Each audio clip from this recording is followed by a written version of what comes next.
Audible Studios presents The Dubliners, written by James Joyce, narrated by Chris O'Donnell.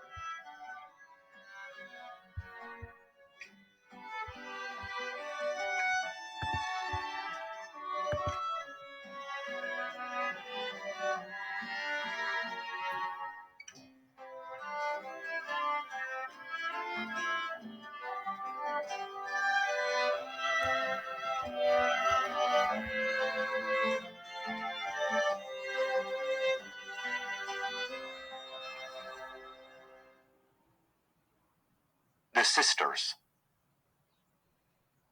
There was no hope for him this time. It was the third stroke. Night after night I had passed the house, it was vacation time, and studied the lighted square of window. And night after night I had found it lighted in the same way, faintly and evenly. If he was dead, I thought, I would see the reflection of candles on the darkened blind, for I knew that 2 candles must be set at the head of a corpse. He had often said to me, "I am not long for this world," and I had thought his words idle. Now I knew they were true. Every night, as I gazed up at the window, I said softly to myself the word paralysis. It had always sounded strangely in my ears, like the word gnomon in the Euclid, and the word simony in the Catechism. But now it sounded to me like the name of some maleficent and sinful being. It filled me with fear, and yet I longed to be nearer to it, and to look upon its deadly work. Old Cotter was sitting at the fire, smoking, when I came downstairs to supper. While my aunt was ladling out my stirabout, he said, as if returning to some former remark of his, "No, I wouldn't say he was exactly, but there was something queer. There was something uncanny about him. I'll tell you my opinion." He began to puff at his pipe, no doubt arranging his opinion in his mind. Tiresome old fool. When we knew him first, he used to be rather interesting, talking of faints and worms, but I soon grew tired of him and his endless stories about the distillery. "I have my own theory about it," he said. "I think it was one of those peculiar cases, but it's hard to say." He began to puff again at his pipe without giving us his theory. My uncle saw me staring and said to me, "Well, so your old friend is gone, you'll be sorry to hear." "Who?" said I. "Father Flynn." "Is he dead?" "Mr. Cotter here has just told us. He was passing by the house." I knew that I was under observation, so I continued eating as if the news had not interested me. My uncle explained to old Cotter. "The youngster and he were great friends. The old chap taught him a great deal, mind you, and they say he had a great wish for him." "God have mercy on his soul," my aunt said, piously. Old Cotter looked at me for a while. I felt that his little beady black eyes were examining me, but I would not satisfy him by looking up from my plate. He returned to his pipe, and finally spat rudely into the grate. "I wouldn't like children of mine," he said, "to have too much to say to a man like that." "How do you mean, Mr. Cotter?" asked my aunt. "What I mean is," said old Cotter, "it's bad for children. My idea is, let a young lad run about and play with young lads of his own age and not be... Am I right, Jack?" "That's my principle too," said my uncle. "Let him learn to box his corner. That's what I'm always saying to that Rosicrucian there. Take exercise. Why, when I was a nipper, every morning in my life I had a cold bath, winter and summer. And that's what stands to me now. Education is all very fine and large. Mr. Cotter might take a pick at that leg mutton," he added to my aunt. No, not for me," said old Cotter. My aunt brought the dish from the safe and put it on the table. "But why do you think it's not good for children, Mr. Cotter?" she asked. "It's bad for children," said old Cotter. Because their minds are so impressionable. When children see things like that, it has an effect. I crammed my mouth with stirabout for fear I might give utterance to my anger. Tiresome old red-nosed imbecile. It was late when I fell asleep. Though I was angry with old Cotter for alluding to me as a child, I puzzled my head to extract meaning from his unfinished sentences. In the dark of my room, I imagined that I saw again the heavy grey face of the paralytic. I drew the blankets over my head and tried to think of Christmas. But the grey face still followed me. It murmured, and I understood that it desired to confess something. I felt my soul receding into some pleasant and vicious region, and there again I found it waiting for me. It began to confess to me in a murmuring voice, and I wondered why it smiled continually and why the lips were so moist with spittle. But then I remembered that it had died of paralysis, and I felt that I too was smiling feebly, as if to absolve the simoniac of his sin. The next morning after breakfast I went down to look at the little house in Great Britain Street. It was an unassuming shop, registered under the vague name of drapery. The drapery consisted mainly of children's booties and umbrellas, and on ordinary days a notice used to hang in the window saying, "Umbrellas recovered." No notice was visible now, for the shutters were up. A crape bouquet was tied to the door knocker with ribbon. Two poor women and a telegram boy were reading the card pinned on the crape. I also approached and read, "July 1st, 1895. The Reverend James Flynn, formerly of St. Catherine's Church, Meath Street. Age 65 years. R.I.P." The reading of the card persuaded me that he was dead, and I was disturbed to find myself at check. Had he not been dead, I would have gone into the little dark room behind the shop to find him sitting in his armchair by the fire, nearly smothered in his great coat. Perhaps my aunt would have given me a packet of high toast for him, and this present would have roused him from his stupefied doze. It was always I who emptied the packet into his black snuff-box, for his hands trembled too much to allow him to do this without spilling half the snuff about the floor. Even as he raised his large trembling hand to his nose, little clouds of smoke dribbled through his fingers over the front of his coat. It may have been these constant showers of snuff which gave his ancient priestly garments their green faded look, for the red handkerchief, blackened, as it always was, with the snuff stains of a week, with which he tried to brush away the fallen grains, was quite inefficacious. I wished to go in and look at him, but I had not the courage to knock. I walked away slowly along the sunny side of the street, reading all the theatrical advertisements in the shop windows as I went. I found it strange that neither I nor the day seemed in a mourning mood, and I felt even annoyed at discovering in myself a sensation of freedom, as if I had been freed from something by his death. I wondered at this, for, as my uncle would have said the night before, he had taught me a great deal. He had studied in the Irish College in Rome, and he had taught me to pronounce Latin properly. He had told me stories about the catacombs and about Napoleon Bonaparte, and he had explained to me the meaning of the different ceremonies of the Mass and of the different vestments worn by the priest.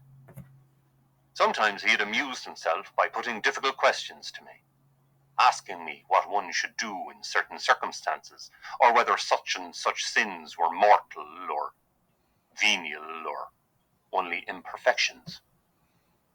His questions showed me how complex and mysterious were certain institutions of the Church, which I had always regarded as the simplest acts. The duties of the priests towards the Eucharist and towards the secrecy of the confessional seemed so grave to me that I wondered how anybody had ever found in himself the courage to undertake them.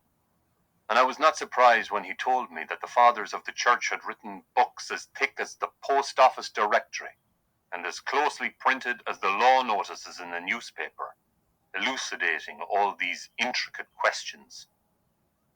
Often when I thought of this, I could make no answer, or only a very foolish and halting one, upon which he used to smile and nod his head twice or thrice. Sometimes he used to put me through the responses of the Mass, which he had made me learn by heart, and, as I pattered, he used to smile pensively and nod his head, now and then pushing huge pinches of snuff up each nostril, alternately. When he smiled, he used to uncover his big discoloured teeth and let his tongue lie upon his lower lip, a habit which had made me feel uneasy in the beginning of our acquaintance before I knew him well. As I walked along in the sun, I remembered old Cotter's words and tried to remember what had happened afterwards in the dream. I remembered that I had noticed long velvet curtains and a swinging lamp of antique fashion. I felt that I had been very far away, in some land where customs were strange. In Persia, I thought, but I could not remember the end of the dream. In the evening, my aunt took me with her to visit the house of mourning. It was after sunset, but the window panes of the houses that looked to the west reflected the tawny gold of a great bank of clouds. Nanny received us in the hall, and, as it would have been unseemly to have shouted at her, my aunt shook hands with her for all.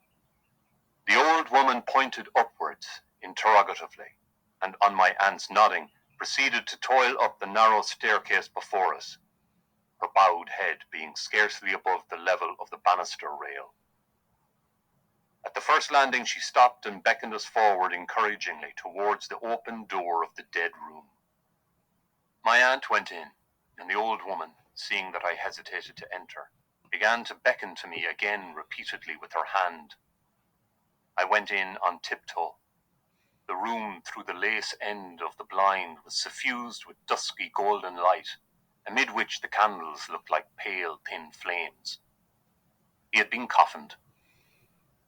Nanny gave the lead, and we three knelt down at the foot of the bed.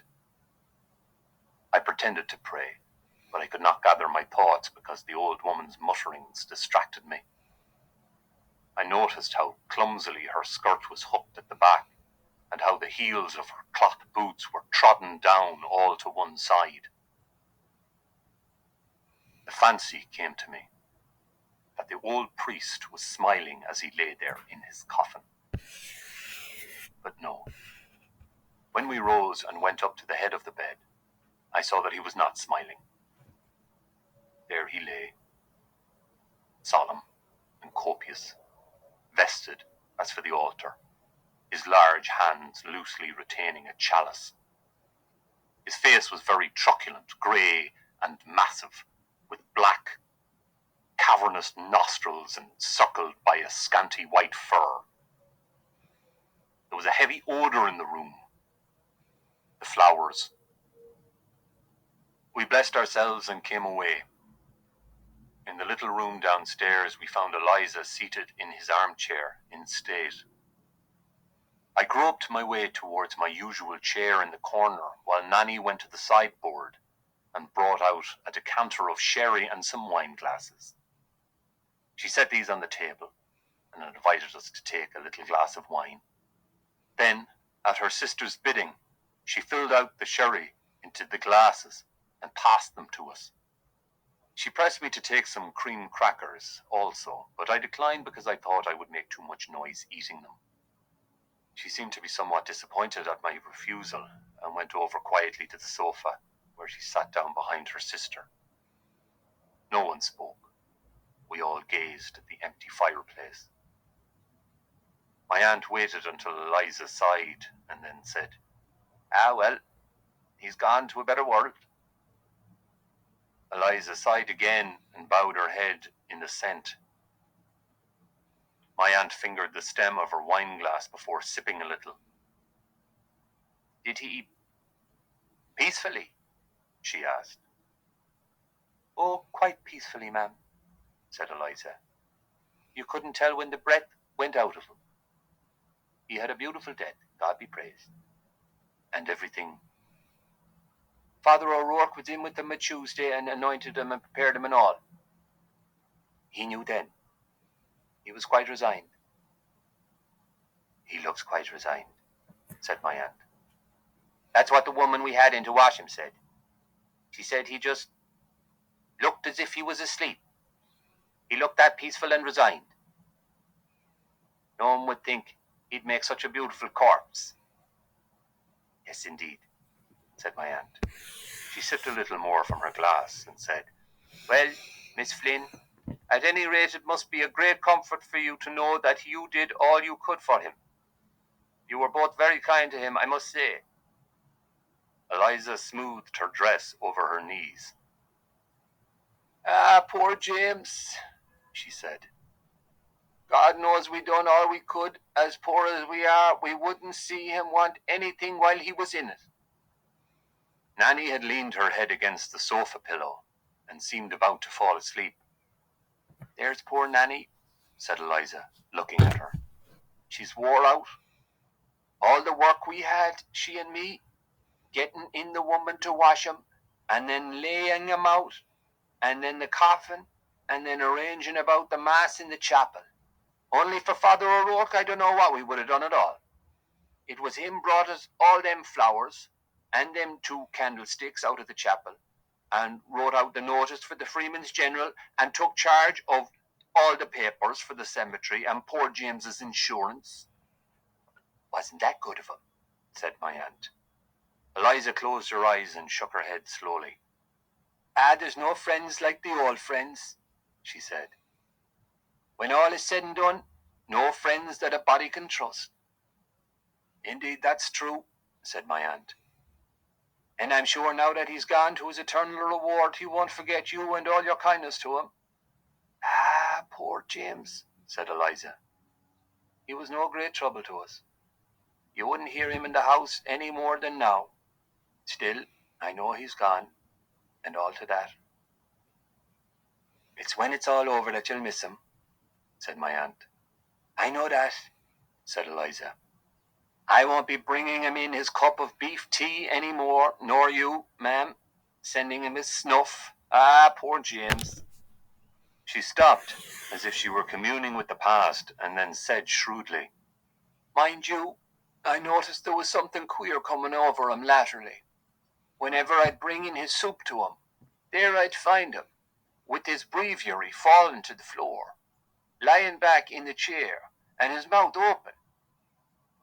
She laid a finger against her nose and frowned. Then she continued. But still and all, he kept on saying that before the summer was over, he'd go out for a drive one fine day just to see the old house again, where we were all born down in Irishtown, and take me and Nanny with him. If we could only get one of them newfangled carriages that makes no noise that Father O'Rourke told him about, them with the rheumatic wheels, for the day cheap, he said, at Johnny Rush's over the way there, and drive out the 3 of us together of a Sunday evening. He had his mind set on that. Poor James. The Lord have mercy on his soul, said my aunt. Eliza took out her handkerchief and wiped her eyes with it. Then she put it back again in her pocket and gazed into the empty grate for some time without speaking. He was too scrupulous always, she said. The duties of priesthood was too much for him. And then his life was, you might say, crossed. Yes, said my aunt. He was a disappointed man. You could see that. A silence took possession of the little room, and under cover of it, I approached the table and tasted my sherry, and then returned quietly to my chair in the corner. Eliza seemed to have fallen into a deep reverie. We waited respectfully for her to break the silence, and after a long pause she said slowly, It was that chalice he broke. That was the beginning of it. Of course, they say it was all right, that it contained nothing, I mean. But still, they say it was the boy's fault. But poor James was so nervous, God be merciful to him. And was that it? Said my aunt. I heard something. Eliza nodded. That affected his mind, she said. After that he began to mope by himself, talking to no one, and wandering about by himself.